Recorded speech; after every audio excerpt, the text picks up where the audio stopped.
समय आ गया है दुनिया को बताने का कि सनातन क्या है। अब पूरे विश्व पर सनातन राज करेगा। अब होगा अधर्मियों का विनाश और धर्म की पुनर्स्थापना।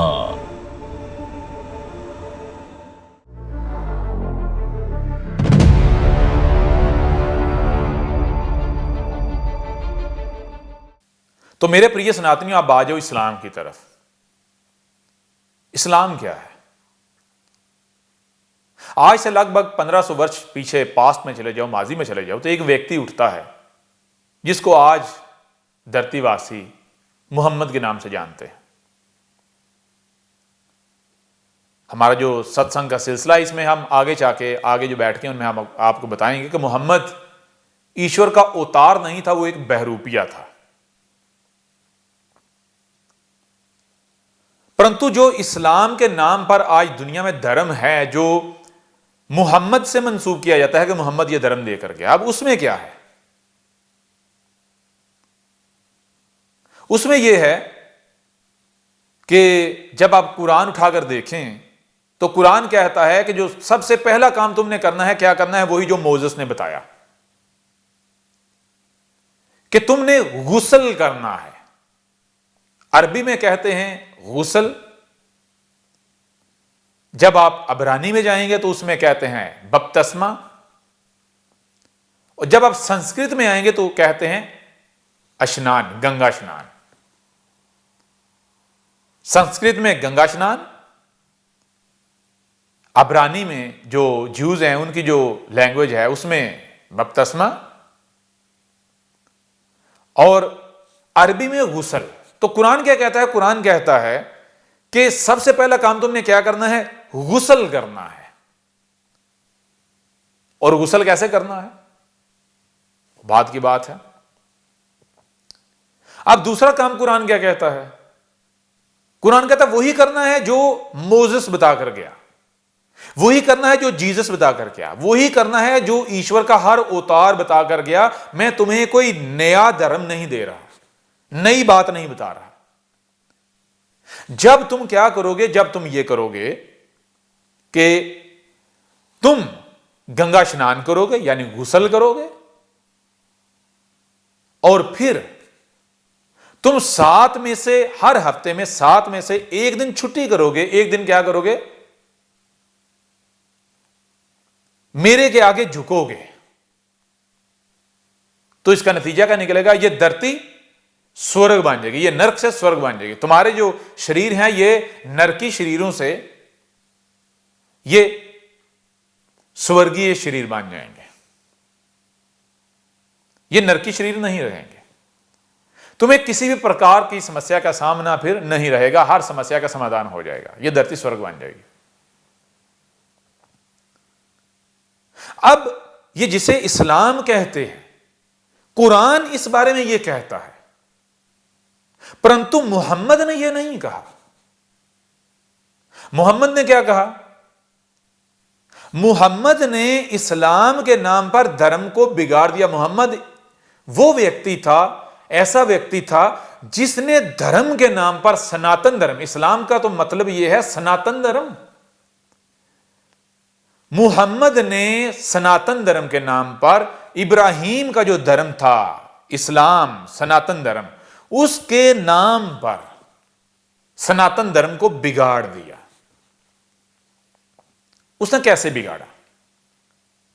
हम यहां छोटी सी जो कथा है मोहम्मद की, वो आपके सामने रखते हैं। वो कथा जो केवल हम ही बता सकते हैं, ईश्वर ही आपको बता सकता है, हमारे अलावा कोई दूसरा नहीं बता सकता। मोहम्मद जो है वो जब उसका जन्म होता है तो उसके जन्म से पहले उसका पिता, उसकी मृत्यु हो जाती है। उसके जन्म के बाद उसकी जो माता है वो उसको, बहुत गरीब गंदे लोग होते हैं बस्ती से बाहर जो जुगियां लगा के, टेंट लगा के रहते हैं, बहुत गंदे हैं, उनको दे देती है कि वो इसे पालें। क्यों दे देती है, ये बात की बात है। आगे चल के जब हम अपने सत्संग में बैठ के करेंगे तो इसके ऊपर भी डिटेल के साथ चर्चा करेंगे, मोहम्मद के ऊपर। मोहम्मद की हकीकत क्या है। और ये जो इस्लाम नामी जो जिसे आप धर्म कहते हैं और आज ये जो कल्ट एग्जिस्ट करता है, इसकी हकीकत क्या है, इस कल्ट का जो फाउंडर है मोहम्मद, सब हम हर प्रकार से इसके ऊपर चर्चा करेंगे। तो मोहम्मद क्या है, मोहम्मद देखता है कि जब थोड़ा सा बड़ा होता है तो वो देखता है कि सोसाइटी में, माशरे में हर किसी के माता पिता हैं, परंतु मेरे माता पिता नहीं। हर किसी को आए रोज नए नए कपड़े पहनने को मिलते हैं, खाने पीने को अनेकों प्रकार के खाने मिलते हैं, अनेकों प्रकार का भोजन मिलता है, परंतु मुझे कुछ नहीं मिलता। हर किसी के कोई ना कोई आगे और पीछे है, मेरा ना कोई आगे है ना कोई पीछे है। तो वो क्या करता है, जब वो बड़ा होता है, जिस तरह वो बड़ा होता है लोगों की गालियां खा के, सोसाइटी की, माशरे की गालियां खा के, उनसे अपने माता पिता की बातें सुन के कि तेरा पिता कैसा था, तेरी माता कैसी थी और तू कैसा है, और फिर उसे बताया जाता है, क्या बताया जाता है उस सोसाइटी माशरे में। उस वक्त क्या था, उस वक्त यही सनातन धर्म था, लेकिन परंतु बिगड़ा हुआ था। तो उसे बताया जाता है कि तेरी ये जो हालत है ये तेरी अपनी प्रकार है, इसका कारण तो खुद है, ये तेरे पिछले जन्म है। अब वो नहीं मानता। एक समय आता है, वो क्या करता है, वो गिड़गिड़ाता है, वो रोता है कि है ईश्वर मुझे बता कि ये जुल्म तूने मेरे ऊपर क्यों किया, ये अन्याय मेरे साथ क्यों। बाकी सबके माता पिता, बाकी सबको अनेकों प्रकार के खाने मिलते हैं, पहनने को मिलता है, उनके रिश्ते नाते हैं, उनकी फैमिलियां हैं, ये सारा कुछ है, मेरे साथ ऐसा क्यों। तो अब मोहम्मद को बताया जाता है क्या, उसका जो पास्ट है वो बताया जाता है। कहा जाता है कि ये तेरे अपने ही कारण है, ये तेरे अपने ही कारण है। तो अब अगर तू हमसे शिकवे करता है, शिकायत करता है, तू अपने आप को नहीं बदलता, तू कहता है कि प्रकृति ही जालिम है, प्रकृति ही जो है वो अन्याय करती है, तो फिर आगे भी यही तेरे साथ होगा। तो अपनी हालत को बदल ले। जब वो कहता है ईश्वर को, हमारे सामने गिड़गिड़ाता है, कहता है, रोता है कि मेरे साथ ये अन्याय क्यों, तो हम बताते हैं कि ये तेरे साथ अन्याय नहीं है, वही काटोगे जो बोगे, जो तुमने बोया था वो आज काट रहा है। ये तेरे पिछले जन्म का, जो पिछले तेरे जन्म है उन जन्मों का बोया हुआ है, वो तू काट रहा है। तो अब क्या होता है, वो नहीं मानता। तो उसे कहा जाता है ठीक है, अगर तू कहता है ये अन्याय है, ये सोसाइटी ऐसी नहीं होनी चाहिए, अन्याय नहीं होना चाहिए, तो तू इस सोसाइटी को बदलते, तो इसको ठीक कर दे। अगर तू चाहता है कि आइंदा किसी और के साथ ऐसा ना हो, किसी और का बच्चा ऐसा ना हो, किसी और के साथ ये अन्याय ना हो, तो तू उठ के इसे ठीक कर दे। तो हम उसे बताते हैं क्या करना है, हम बताते हैं कि धर्म के मार्ग पर चलना है। क्या करना है, अस्सलात कायम करनी है। क्या करनी है, अस्सलात कायम करनी है। अब ये अस्सलात क्या है, जिसे मुस्लिम नमाज कहते हैं, ये भी आगे चल के इसके ऊपर चर्चा करें। अब मोहम्मद जो है, जब उसको बताया जाता है क्या करना है, तो क्या बताया जाता है, उसे बताया जाता है कि तूने स्नान करना है, यानी गुस्ल करना है, और अस्सलात कायम करनी है। और अस्सलात क्या है, वही जो आपको पीछे बताया जा चुका है। जब तू गुस्ल करेगा और अस्सलात कायम करेगा, तो ये सोसाइटी क्या, पूरी की पूरी धरती जो है ये नर्क से स्वर्ग बन जाएगी। और जब ये तू इसे स्वर्ग बना देगा, तो आगे तू कहां आएगा, इसी स्वर्ग में आएगा। तेरे माता पिता स्वर्गीय होंगे, तेरा शरीर स्वर्गीय शरीर होगा। किसी प्रकार की किसी समस्या का तुझे तकलीफ का सामना करना पड़ेगा नहीं। तो उसको बताया जाता है, क्या बताया जाता है, कि इस मार्ग पर चल। अब वो अपना गुस्ल करने की बजाय, वो गंगा स्नान करने की बजाय, वो क्या कहता है, वो कहता है कि मैं तो ईश्वर का अवतार बन गया। क्यों, मेरे साथ ईश्वर ने तो कलाम किया है।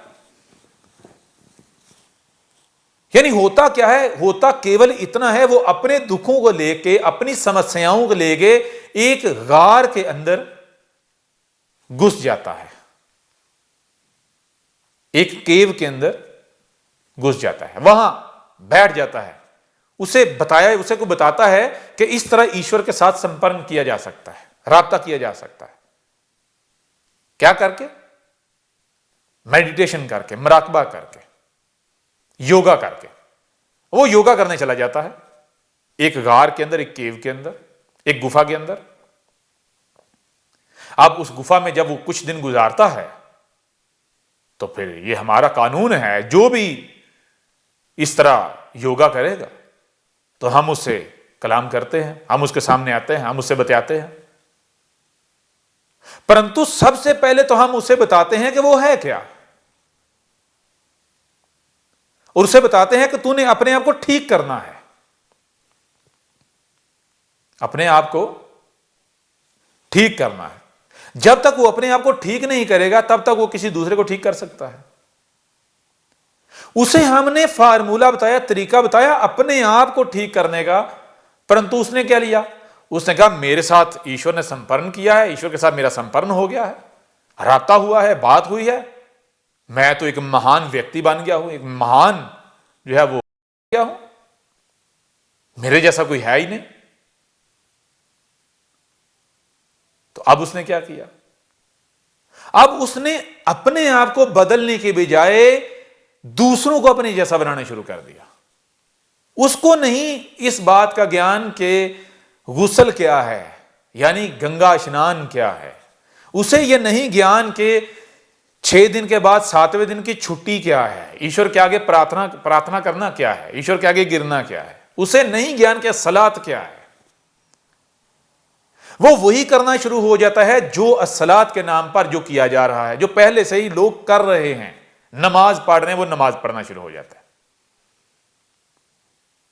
वो गुस्ल के नाम पर क्या है? वो पानी से नहाता है, पानी से नहाता। वो इसको गुस्ल यानी इसको स्नान क्यों समझ लेता है? वो इसको गुस्ल, इसको स्नान इसलिए समझ लेता है क्योंकि वो तो महीना 2 महीने 3 महीने नहाता नहीं था। जिस सोसाइटी में वो था, जिस माशरे में, वहां जो उसके जैसे थे वो तो 2 3 महीने नहाते नहीं थे। उनको जुएं पड़ी हुई होती थी, इतनी जुएं कि जुएं उनके चेहरों के ऊपर नीचे गिर रही होती, उनके कपड़ों पर गिर रही होती थी, उनसे शदीद तरीन बदबू आ रही होती थी। और ये सब हम आपको बताएंगे और इसके हम सबूत देंगे, आपको प्रूफ देंगे एक एक बात के आगे चल के। अब उसे नहीं पता किसी भी शय का कि गुस्ल क्या है, यानी स्नान क्या है। अस्सलात कहा था, सलात कायम करनी, और बताया था सलात कायम करने से क्या होगा। कहा था, ए मोहम्मद सलात कायम करने से क्या होगा? अस्सलात अगर तू कायम करेगा तो उसका नतीजा ये निकलेगा, ये जो पहाड़ हैं सूखे सड़े, ये सफेद हो जाएंगे। ये जो काले पहाड़ हैं, ये जो काले पहाड़ हैं, हजरे अस्वद, काला पत्थर। कहा ये जो काला पत्थर है, कौन सा काला पत्थर? ये जो पहाड़ काले हो गए हैं, ये जन्नत के पत्थर थे, ये स्वर्ग के पत्थर थे, ये स्वर्गीय पहाड़ थे। लेकिन होता क्या है, तुम मनुष्य जाति ने इसको क्या किया? इनको काले कर दिया है। उसको बताया जाता है कि तेरा माजी ऐसा है कि माजी में तूने ऐसे पिछले जन्मों में ऐसे कर्म किए थे कि तूने इन पहाड़ों को जला दिया था, साड़ दिया था अपने कर्मों से। तुझे हमने जमीन पर इक्तदार दिया था, जमीन का वारिस बनाया था, तुझे हमने राजा बनाया था, और तूने अपनी प्रजा को क्या किया था? प्रकृति के खिलाफ चलाया था। तूने प्रकृति के साथ युद्ध किया था, और ये जो सारा किया धरा, ये तेरा अपना किया धरा है। तो इसको अब वापस कर। जब तक तू वापस नहीं करेगा तब तक तेरे जन्म ऐसे ही होते चले जाएंगे, और बुरे जन्म होते चले जाएंगे। अब उसको चाहिए था कि पहले इसको समझता। उसने समझा? नहीं समझा। उसने अपने आप को एक महान व्यक्ति, महान मनुष्य समझते हुए क्या किया? बिना धर्म को समझे उसने अपने ही जैसे इर्द गिर्द इकट्ठे करना शुरू किए, और तलवार उठा ली, डाके मारना शुरू कर दिए, गर्दनें उतारना शुरू कर दी, जैसे एक गैंग होती है डाकुओं की, डकैतों की। तो इस प्रकार से ये जो सो कॉल्ड इस्लाम है, ये फैला। हालांकि इस्लाम जो है अरब के अंदर, यहां हम सनातन धर्म कहते हैं, अरबों की जबान में, अरब के अंदर इसे अल इस्लाम कहा जाता था। अल इस्लाम जिसका मान ये है कि एक ऐसा मार्ग, ऐसा रास्ता जो सत्य है, जिस पर चलने से इस धरती में, इस प्रकृति में एक भी छोटी से छोटी समस्या भी बाकी नहीं रहेगी। यह धरती स्वर्ग बन जाएगी। हर सतह पर, हर लेवल पर, हर मकाम पर, हर जगह परफेक्शन आ जाएगी। यह था इस्लाम, अल इस्लाम। ना मुहम्मद को यह ज्ञान था कि इस्लाम क्या है, अल इस्लाम क्या है, ना ही मुहम्मद के किसी फॉलोअर को यह ज्ञान था कि अल इस्लाम क्या है। मुहम्मद और उसके जितने भी फॉलोअर हैं, ये कौन हैं? अगर आप पीछे जाओ, इनके पिछले जन्मों की बात करो, तो ये वही लोग हैं, वही कौमें हैं जिन्होंने इससे पहले इस धरती को तबाह किया था। मुहम्मद और इसके जितने भी फॉलोअर हैं, ये सारे के सारे कौन हैं? ये सारे के सारे वही हैं जिनके पिछले जन्म ऐसे हैं जिन्होंने इस धरती को नुकसान पहुंचाया था, इसके साथ, इस प्रकृति के साथ दुश्मनी की थी, जिनको इस वक्त की पट्टी से मिटाया गया था। जैसे आप इजिप्ट में देखते हैं, बड़े बड़े पिरामिड बने हुए हैं, और वहां पर एक बड़ी जो जमीन है, धरती का एक बड़ा जो एरिया है, वो हमने मट्टी के नीचे दबा दिया हुआ है, फ्लड से, बाढ़ से। इसी तरह मत्स्य अवतार के वक्त, जब हम मत्स्य के रूप में आए थे, उस वक्त जब हमने पूरी धरती को जलमग्न किया था। मुहम्मद और उसके जितने फॉलोअर हैं, ये सब के सब वो हैं जो पास्ट में और आज भी हर दौर के असुर लोग हैं, रावण लोग हैं, अधर्मी लोग हैं। इनको जब जब मौका दिया जाता है कि तुम अपना फ्यूचर बदल लो, जो तुमने पास्ट में किया था उसको बदल लो,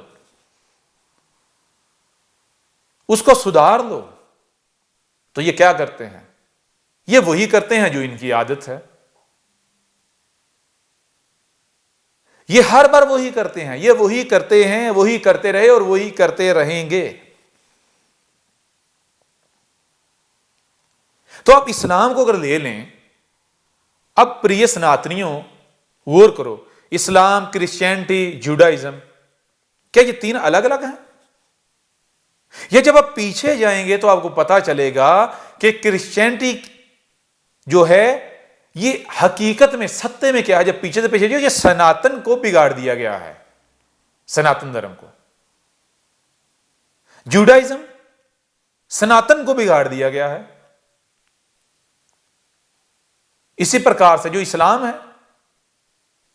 सनातन को बिगाड़ दिया गया है। इसी प्रकार से आज हिंदुइज्म, ये सनातन धर्म की बिगड़ी हुई सूरत है। हिंदुइज्म में क्या है? हिंदुइज्म जिसे आप सनातन कहते हैं, सनातन धर्म कहते हैं, क्या है इसमें? इसमें भी दो काम आपने करने थे, दो बुनियादी काम, जिससे इस धरती ने नरक से स्वर्ग में बदल जाना था। क्या? पहला गंगा स्नान, और दूसरा शिवलिंग पर जल चढ़ाना, शिवलिंग पर दूध चढ़ाना। परंतु आज किसी को भी यह ज्ञान है शिवलिंग पर जल चढ़ाना क्या है, शिवलिंग पर दूध चढ़ाना क्या है, और उससे भी पहले गंगा स्नान क्या है? क्यों कहा था कि गंगा स्नान करना है और शिवलिंग पर जल चढ़ाना है, शिवलिंग पर दूध चढ़ाना है? बताया था, कहा था कि सत्य का मार्ग क्या है, सनातन धर्म क्या है? सत्य का मार्ग यह है, सनातन धर्म यह है, धर्म यह है कि गंगा स्नान करना है और शिवलिंग पर जल और दूध चढ़ाना है। जब तुम गंगा स्नान करोगे और शिवलिंग पर जल और दूध चढ़ाओगे, तो ये जो धरती है, ये नरक से स्वर्ग में बदल जाएगी, ये धरती स्वर्ग बन जाएगी। तो आप बताएं कि गंगा स्नान करने से आपके जो शरीर हैं, ना केवल शरीर परंतु आपकी जो आत्माएं हैं, इन्होंने निरोगी हो जाना था। तो किसी की भी आत्मा निरोगी होती है, किसी का भी शरीर आज तक किसी भी रोग से निरोगी हुआ गंगा स्नान करने से? बताया था गंगा स्नान करने से तुम पाप मुक्त हो जाते हो, तुम्हारे अंदर से पाप करने की जो क्षमता है उसका ही अंत हो जाता है। तो आज तक बताएं कितने व्यक्ति हैं कि जो गंगा स्नान पर जो कर रहे हैं, वो करने से उनका जो शरीर है वो पाप मुक्त हुआ, उनके शरीर से पाप करने की क्षमता जो है उसका अंत हुआ हो। फिर शिवलिंग पर जल चढ़ाने से, शिवलिंग पर दूध चढ़ाने से इस धरती ने क्या हो जाना था? इस धरती ने नरक से स्वर्ग में बदल जाना था। तो बताएं जरा, क्या ऐसा हुआ?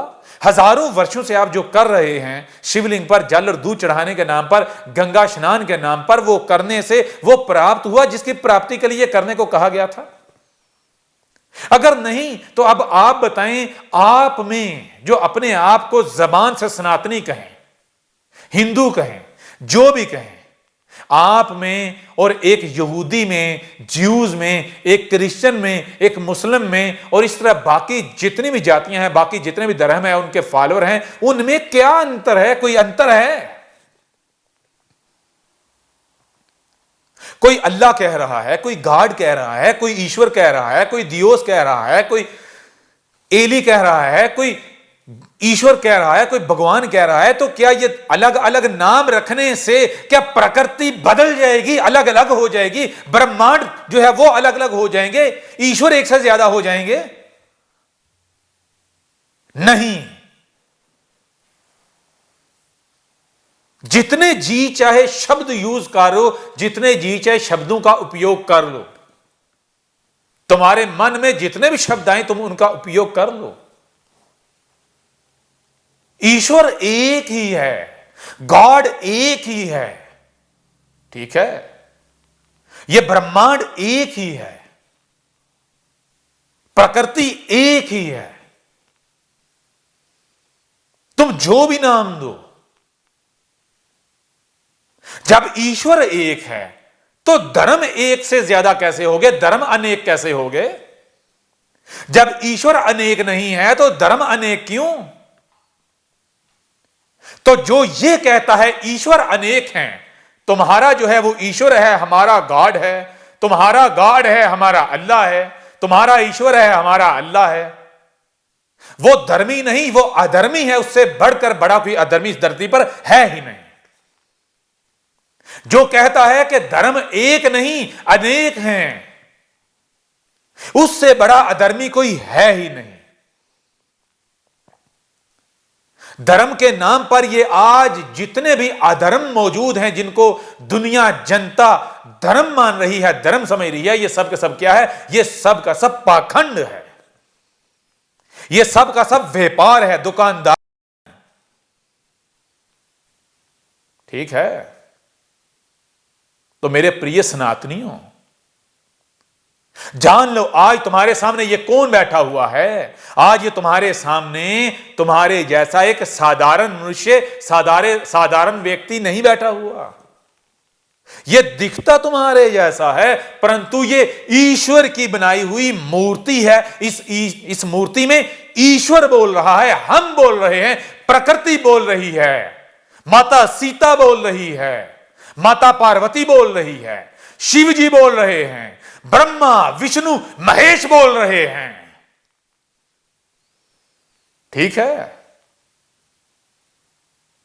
जिन्हें तुम अनेकों प्रकार के भगवान कहते हो, हम बोल रहे हैं, और हम हैं, अहम नहीं हैं। जिन्हें तुम अनेकों भगवान कहते हो, वो अनेकों भगवान नहीं हैं, वो ऐसे ही हैं जैसे तुम्हारे शरीर के अंग हैं। तो तुम्हारे शरीर के जो अंग हैं, क्या ये अलग अलग शरीर हैं? या फिर ये सारे जो अंग हैं, जब ये हम का प्रचार करते हैं, ऐलान करते हैं, तो तुम्हारा शरीर बनता है, तुम बनते हो। ऐसे ही, बिल्कुल ऐसे ही, जिनको तुम भगवान कहते हो, जिनको तुम देवता कहते हो, सूर्य देवता, चंद्र देवता, जितने भी देवता हैं, जितने भी देवी देवता हैं, ये क्या हैं? ये हमारे अंग हैं। जब ये सब के सब अंग क्या कर रहे हैं? ये अहमचारी नहीं है, अहमकारी नहीं है, अहम का प्रचार करने वाले नहीं हैं,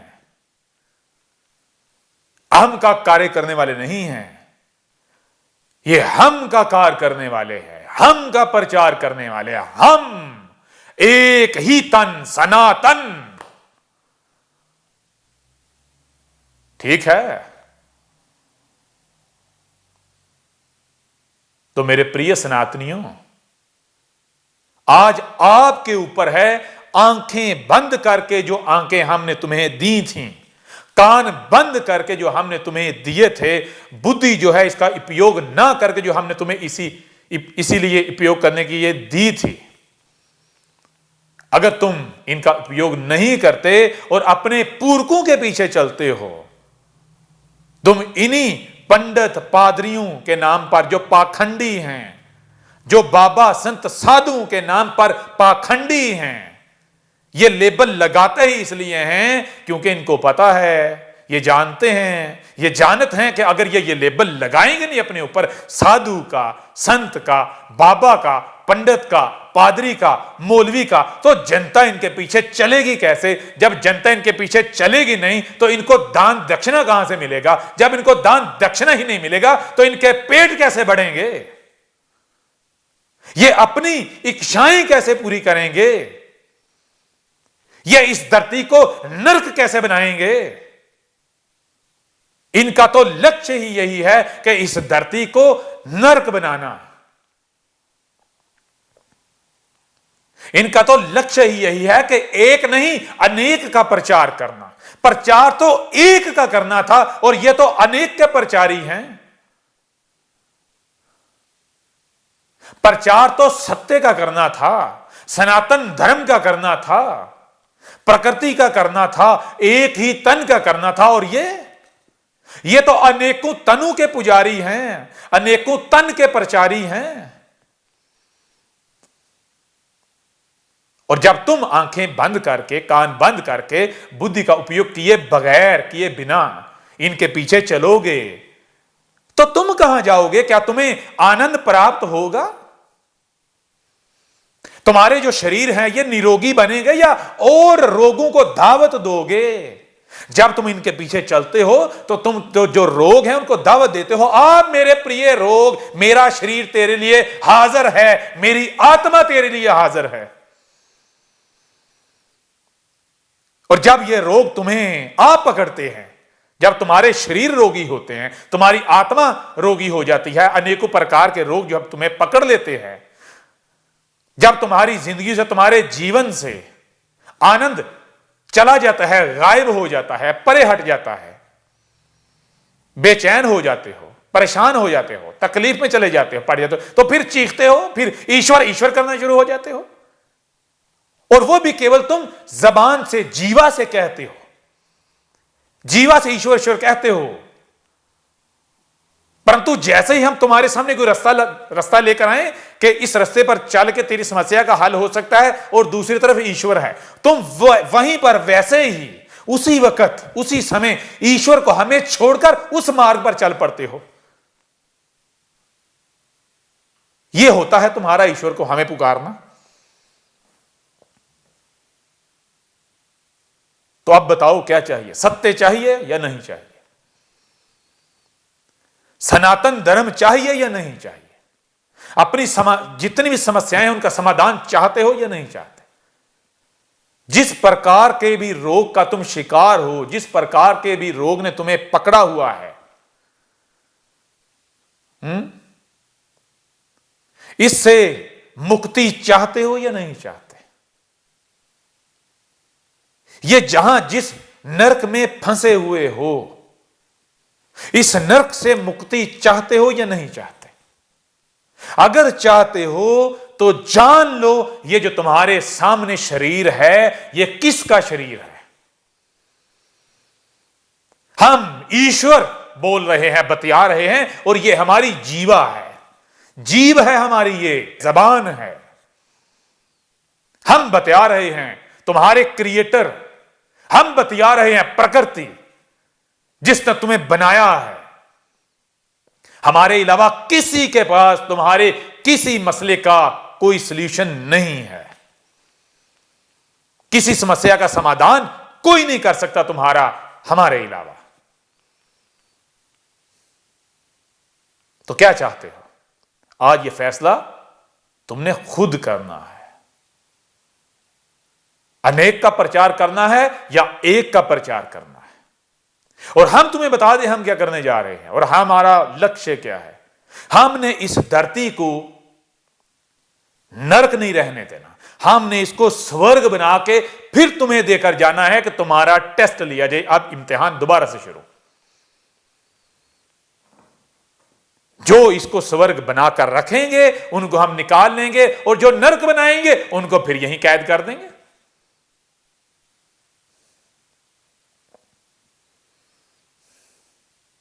तो हमने क्या करना है? जो भी हमारे साथ जुड़ेगा, हमारा तन बनेगा, सनातन बनेगा, तो हमने क्या करना है? हमने इस धरती से जितनी भी लकीरें हैं, जो बॉर्डर्स हैं, इनको खत्म करना है। जो पुलिस सिस्टम है इसको खत्म करना है। क्यों पुलिस की जरूरत क्यों होती है? जब क्राइम हो तो पुलिस की जरूरत पड़ती है, जब क्राइम ही नहीं होगा पुलिस की जरूरत होगी। हमने हॉस्पिटल्स खत्म करने हैं। कैसे? हॉस्पिटल्स की जरूरत क्यों है? क्योंकि अनेकों प्रकार के रोग हैं।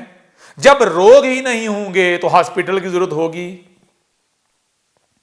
हमने जो सेनाएं हैं, अफवाज, आर्मीज, अनेकों प्रकार की, इनका अंत करना है, इनको खत्म करना है। क्यों?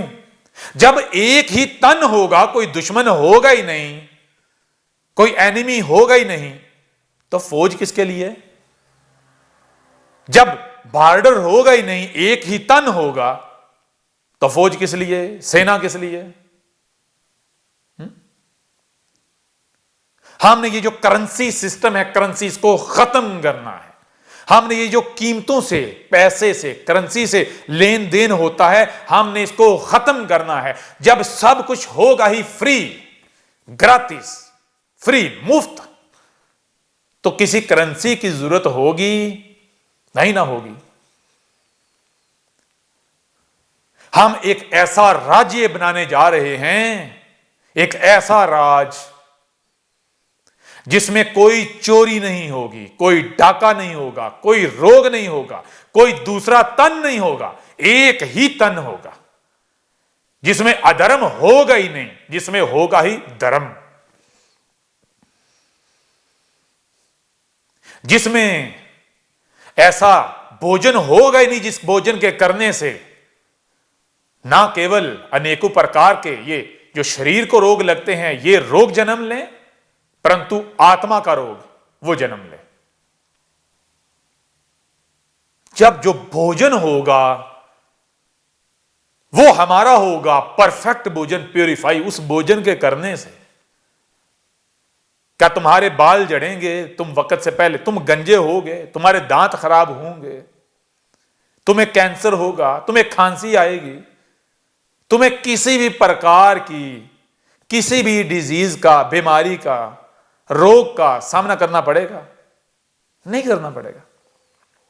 यह है हमारा लक्ष्य। इस धरती को एक खूबसूरत, ब्यूटीफुल गार्डन बनाना है जिसमें सब के सब अपने लिए नहीं दूसरों के लिए जिएं।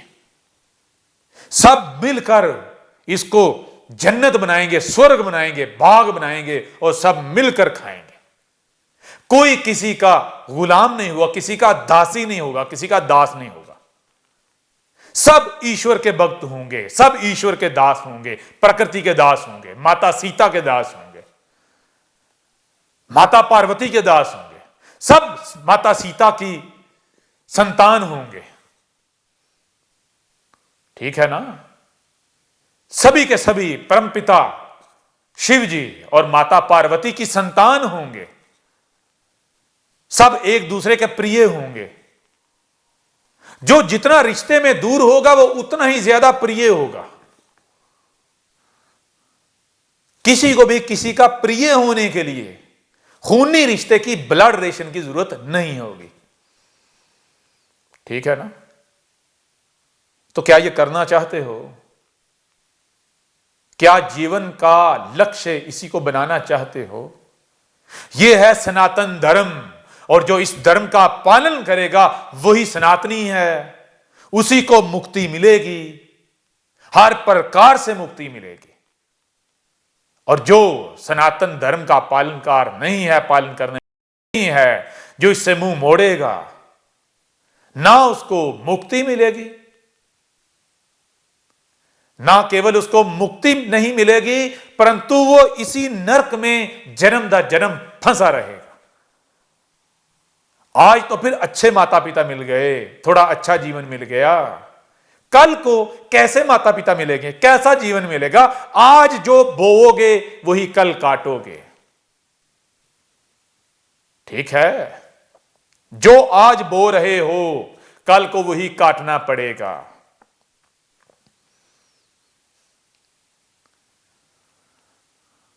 तो सत्संग की जो हमारी बैठक है ये ऐसे ही चलती रहेगी।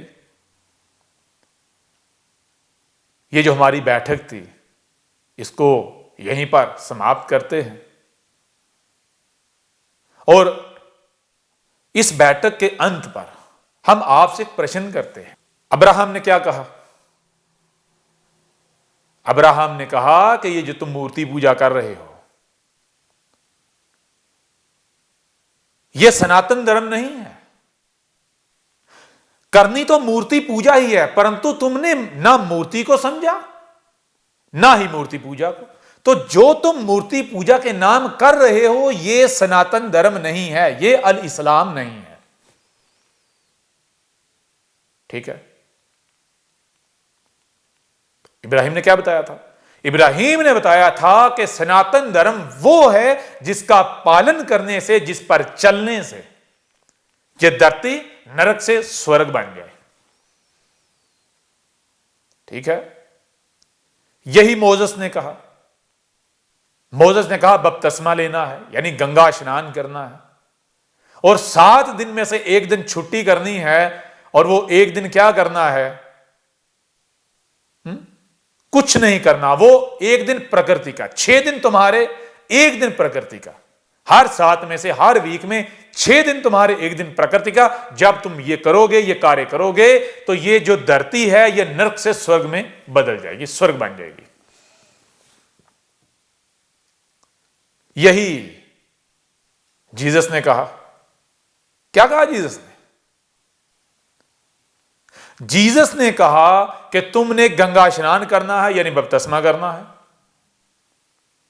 और हर 7 में से 6 दिन तुम्हारे, और 7वें दिन तुमने गिर जाना है। किसके आगे? प्रकृति के आगे। 7वां दिन प्रकृति को देना है। तो 6 दिन में अगर तुमसे कोई खराबी हुई भी होगी तो प्रकृति उसको रोक देगी, उसको दुरुस्त कर देगी, ठीक कर देगी। यूं ये धरती नरक से स्वर्ग में बदल जाएगी, ये धरती स्वर्ग बन जाएगी। अब यही सनातन धर्म में है, जो खुद को हिंदू कहते हैं, जिसे हिंदुइज्म कहा जाता है। उसमें क्या है? उसमें जो बेस है, जो बुनियाद है, वो क्या है? नंबर 1 गंगा स्नान, नंबर 2 शिवलिंग की पूजा। शिवलिंग की पूजा क्या है? शिवलिंग की पूजा यह है कि शिवलिंग पर जल और दूध चढ़ाना है, यह करना। गंगा स्नान करने और शिवलिंग पर जल और दूध चढ़ाने से क्या होगा? यह धरती नरक से स्वर्ग में बदल जाएगी, यह धरती स्वर्ग बन जाएगी। स्वर्ग किसे कहते हैं जानते हो? स्वर्ग जिसमें हो ही आनंद, किसी भी प्रकार का रोग क्या होता है यह तुम्हारे तसव्वुर में भी ना हो, तुम्हारे वहम में भी ना हो, तुम्हें पता ही ना हो कि नेगेटिविटी होती क्या है, अधर्म होता क्या है, समस्या होती क्या है, भूकंप होता क्या है, बाढ़ होती क्या है। ठीक है ना? किसी भी प्रकार की समस्या होती क्या है, ठीक है ना? यह कुछ भी ना हो, उसे कहते हैं स्वर्ग। तुम्हें एक दूसरे का दासी ना बनना पड़े, अपने माता पिता अपनी संतान का पेट पालने के लिए तुम्हें दिन रात मजदूरियां ना करनी पड़े, दूसरे की गुलामी ना करनी पड़े, दूसरों का दासी ना बनना पड़े, तुम्हें सुसाइड ना करनी पड़े, तुम्हें अनेकों प्रकार की चिंताएं ना खाएं।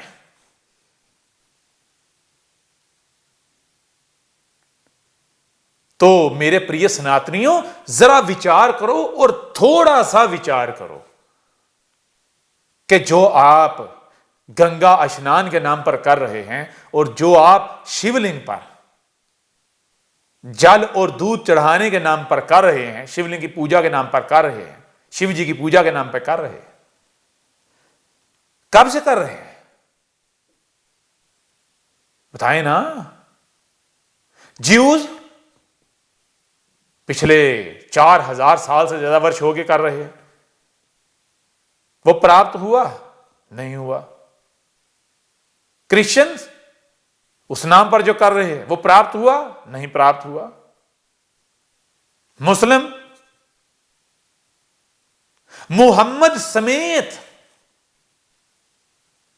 अगर इनकी मोहम्मद से स्टार्टिंग ली जाए, मोहम्मद से इनकी स्टार्टिंग ली जाए, तो मोहम्मद के समय से लेकर अब तक जिसे ये इस्लाम कह रहे हैं, उसका पालन करने से, वो करने से, जो ये कर रहे हैं वो करने से अभी तक पूरी धरती धरती का 1 इंच स्वर्ग में नहीं बदला। स्वर्ग में बदलना तो दूर, जो स्वर्ग था उसी को इन्होंने नरक बना दिया, वो नरक बन गया।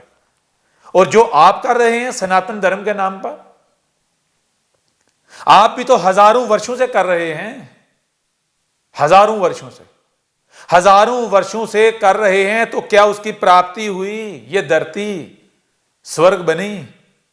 नहीं बनी। जब नहीं बनी तो क्या यह सत्य है? यह सत्य साबित होता है, यह सत्य प्रूव होता है, यह सनातन धर्म प्रूव होता है? बताओ ना। आपको कोई रोग लगता है, किसी रोग का शिकार हो जाते हो, कोई रोग आपके शरीर को पकड़ लेता है, आप एक दवाई खाते हो, एक मेडिसिन लेते हो, उससे आपके शरीर को कोई फर्क नहीं पड़ता, उल्टा बीमारी बढ़ जाती है। फिर वही दवाई लेते हो, बीमारी और बढ़ जाती है, फिर वही दवाई लेते हो, बीमारी और बढ़ जाती है, वही मेडिसिन लेते जाते हो। तो आपसे बड़ा अपने ही शरीर का कोई दुश्मन होगा? आपसे बड़ा इस धरती पर कोई मूर्ख होगा? कोई और मूर्ख होगा? बताएं जरा। आप पर मूर्खता का अंत हो जाएगा। ठीक है? तो अब जरा विचार करो, यह धरती जो कि प्रकृति का शरीर है, ब्रह्मांड का शरीर है, ईश्वर का शरीर है, ईश्वर के शरीर का अंग है, तुम इस अंग के साथ क्या कर रहे हो? तुम इसको नरक से स्वर्ग यानी रोगों से निरोगी करने के नाम पर, धर्म के नाम पर, धर्म क्या है कि हम इस ईश्वर के इस अंग को, इस धरती को, जो इसको अनेकों प्रकार के रोगों का सामना है, उनसे हम मुक्त करने के लिए क्या करेंगे? धर्म का पालन करेंगे। तो जो धर्म के नाम पर तुम कर रहे हो, क्या इससे यह धरती अनेकों प्रकार की समस्याओं से, रोगों से मुक्त हो रही है? यह स्वर्ग बन रही है? या उल्टा जो तुम धर्म के नाम पर कर रहे हो, उसके अलावा जो भी कर रहे हो, जो कुछ भी तुम कर रहे हो, जो जो कर्म तुम कर रहे हो, जो जो कार्य कर रहे हो, उससे यह धरती नरक बन गई है और नरक बनती चली जा रही है। तो अब बताओ जरा, तुमसे बड़ा कोई और मूर्ख है? तुमसे बड़ा इस प्रकृति का, इस धरती का, ईश्वर का कोई दुश्मन है? क्या कभी तुमने जाना कि शिव क्या है, शिवा कौन है? क्या कभी गौर किया, जाना कि पार्वती क्या है, पार्वती कौन है? क्या कभी ज्ञान प्राप्त किया कि माता सीता है क्या, राम है क्या? या फिर उनके नाम पर बिना ज्ञान के जो पुरखों को कहते सुना, उसी के ऊपर चल रहे हो, उसी को मान रहे हो, वही कर रहे हो? तो ये जो कर रहे हो, तुम धर्म के नाम पर अधर्म फैला रहे हो, तुम ईश्वर की भक्ति के नाम पर ईश्वर के साथ युद्ध कर रहे हो। तुम प्रकृति की भक्ति के नाम पर प्रकृति के साथ युद्ध कर रहे हो, उसके साथ जंग कर रहे हो। तुम शिवलिंग पर जल और दूध चढ़ाने के नाम पर उनको काला कर रहे हो, उनके ऊपर से पानी और दूध जैसी सफेदी छीन रहे हो। यह है तुम्हारे कर्म। और तुम समझते हो कि तुम धर्म का पालन कर रहे हो, तुम सनातनी हो। अब फैसला खुद करना है। हमें तुमसे कोई दान दक्षिणा नहीं चाहिए। हम तुम्हें बता दें, हम तो इस धरती को स्वर्ग बनाने आए हैं और ये हमने करना है। ये करने से हमें कोई रोक नहीं सकता, क्योंकि हम कौन हैं? हम, ये प्रकृति बोल रही है, ब्रह्मांड बोल रहा है। हम क्या हैं? हम ब्रह्मा हैं, हम विष्णु हैं, हम महेश हैं। हम ब्रह्मा विष्णु महेश हैं। हम हैं, अहम नहीं हैं। तो क्या तुम हमारे साथ युद्ध करके जीत प्राप्त कर लोगे? जीत जाओगे हमारे साथ युद्ध करके? हमें हमारे ही शरीर को, इस धरती को निरोगी बनाने से, इसका इलाज करने से रोक लोगे? अपने अपने गिरेबानों में झांको और फैसला करो कि आज किसके साथ खड़े होना है। ईश्वर के साथ, शिव के साथ, माता पार्वती के साथ, माता सीता के साथ, या फिर रावण के साथ। सनातनी बनना है, धर्म का पालन करना है, या फिर अधर्मी बनना है, अधर्म फैलाना है। ठीक है, यह फैसला आप खुद कर लो। तो आपका किसी भी प्रकार का कोई भी प्रश्न हो, किसी भी प्रकार का, इस विश्व में, इस संसार में, इस दुनिया में किसी भी मनुष्य का, किसी भी जाति का, किसी भी प्रकार का कोई प्रश्न हो, वो हमसे करे, हम उसे उसके प्रश्न का उत्तर देंगे। हम आए हैं हर प्रकार के प्रश्न का उत्तर देने, ना केवल जीवा से, परंतु प्रैक्टिकल से भी, अमल से भी, कर्म से भी। ठीक है, ये जो तुम्हारे सामने शरीर है, ये मूर्ति है हमारी, ये हमारी जीव है, और ये प्रकृति है, ये हमारा तन है, हमारा शरीर है। जीवा का काम क्या होता है? जीव का काम क्या होता है? बोलना, बताना, बतयाना, वार्निंग देना। और शरीर का काम क्या होता है? शरीर में हाथ भी होते हैं, पैर भी होते हैं, लातें भी होती हैं। और अगर कोई युद्ध करे तो पहले जीवा से कहा जाता है कि भाई मेरे साथ युद्ध ना कर, मेरे साथ झगड़ा ना कर, लड़ाई ना कर। और अगर कोई बाज ना आए और आप सत्य में हो, आप सत्य पे हो, आप सत्य में हो, तो आप क्या करते हो? तो फिर आप केवल जीवा से उसे नहीं आप बताते, समझाते, बल्कि आप अपने हाथों के कसून मुक्के बना लेते हो। ठीक है ना? तो ऐसे ही जो हमारे साथ युद्ध करेगा, हमारे साथ युद्ध करके जीत प्राप्त कर लेगा, असंभव। तो मेरे प्रिय सनातनियों, सत्संग का सिलसिला आगे चलता रहेगा। यह सिलसिला नहीं थमेगा उस वक्त तक जब तक कि आपके हर प्रश्न का उत्तर ना दे दिया जाए, उस वक्त तक जब तक कि कोई प्रश्न ना रहे, उस वक्त तक जब तक कि सत्य को हर प्रकार से आप पर खोलकर वाज़ेह न कर दिया जाए। तो मिलते हैं, मुलाकात होती है अगली बैठक में। समय आ गया है दुनिया को बताने का कि सनातन क्या है। अब पूरे विश्व पर सनातन राज करेगा। अब होगा अधर्मियों का विनाश और धर्म की पुनर्स्थापना।